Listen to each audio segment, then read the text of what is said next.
William Commonus Beaumont states, "The flood immortalizes the collision of a fallen planet, later termed Satan, actually a cometary body with our Earth." Consider what this reveals. He postulates that a planet, later termed Satan, fell to the earth, creating the flood we see recorded in the Bible and other myths. Lucifer, or Tiamat, was a planet known to ancient cultures as the glistening one, the dragon of chaotic salt waters. The light from the sun illuminated this planet's water, which gave it a glow that rivaled the sun's own light, which is where we hear about Lucifer rivaling the Lord. The Lord in this case being the sun, which sustains and gives warmth to the earth. The planet Tiamat, or Lucifer, was destroyed by a cataclysmic event that hurled the watery planet to the abyss of the earth. In the book of Enoch, it reveals, "And behold, a star fell from heaven, and when it fell to earth, I saw how the earth was swallowed up in a great abyss." The myth of the Ute Indians states, "The sun was shivered into 1,000 fragments, which fell to earth, causing a general conflagration. Then Tawats fled before the destruction he had wrought. And as he fled, the burning earth consumed his feet, legs, body, hands, and arms, until at last, swollen with heat, the eyes of the god burst and tears gushed forth in a flood which spread over the earth, extinguishing the fire." This myth resembles the translation of the Enuma Elish by Stephanie Daly in her book Myth from Mesopotamia, which explains that Tiamat's eyes became the source of the Tigris and Euphrates rivers. As written in the book of Revelations, "And there was a war in heaven. Michael and his angels fought against the dragon, and the dragon and his angels fought back. The great dragon was hurled down, that ancient serpent called the devil, or Satan, who leads the whole world astray. He was hurled to the earth." The Roman mythology of Ovid gives the story of Phaeton, which happens to be another name given to the watery planet Lucifer, or Tiamat. This story reveals that Phaeton was a child of the sun and wished to become the sun for a day. Phaeton attempted this feat, and eventually Jove, who is also known as Marduk, destroyed Phaeton, sending him crashing to the earth in flames and put out by a tremendous flood of water from a river unseen before.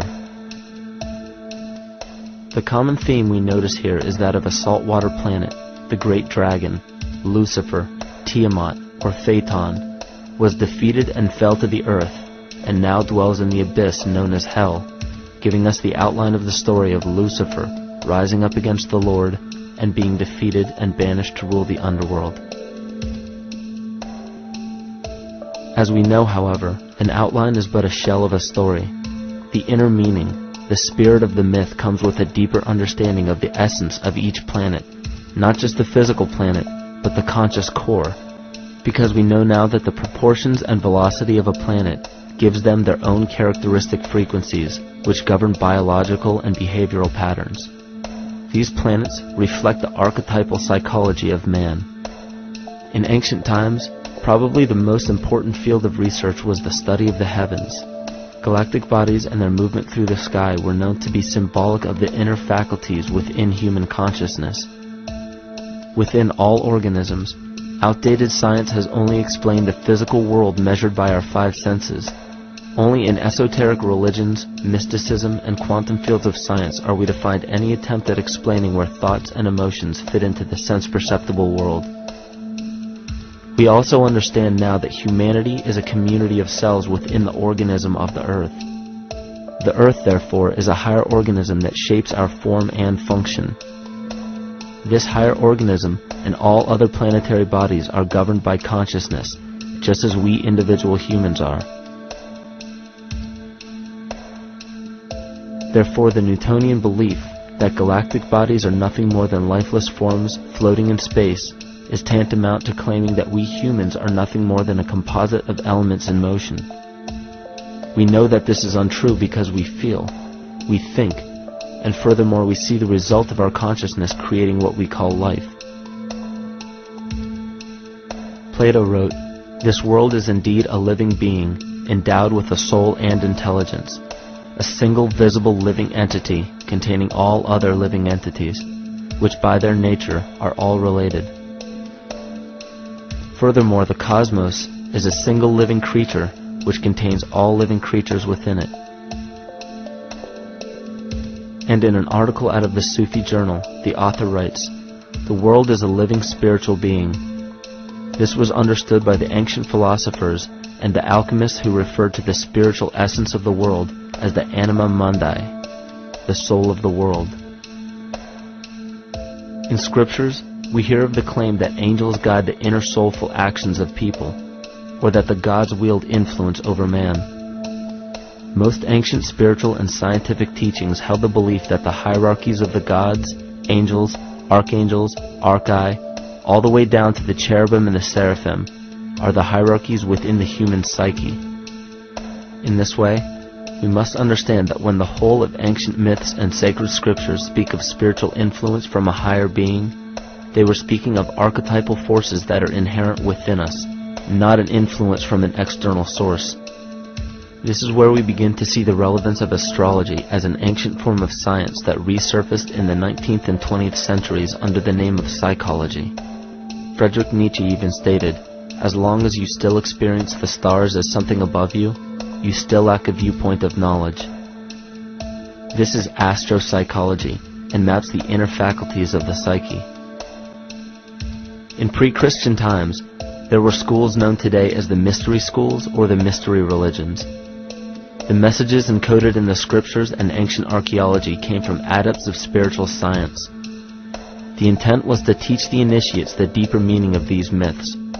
What became later termed as Lucifer, Satan, or the devil was representative of the ego which rivals the Lord, the representative of the self. The true self is the epicenter of a person's entire being. It is the total sum of everything that we are.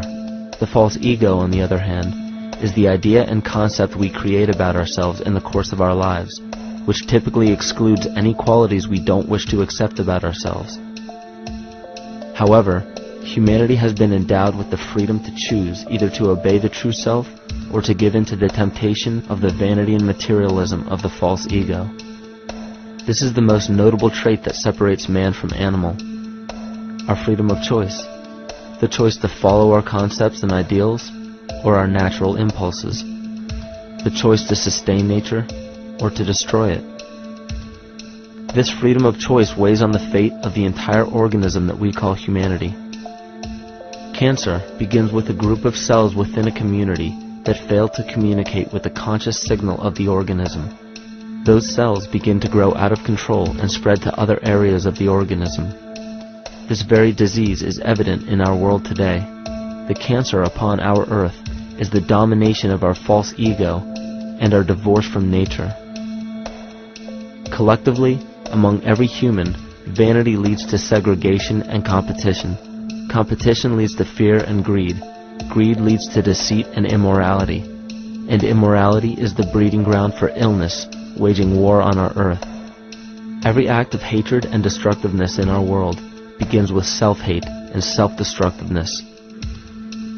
And it all begins with a breakdown in communication.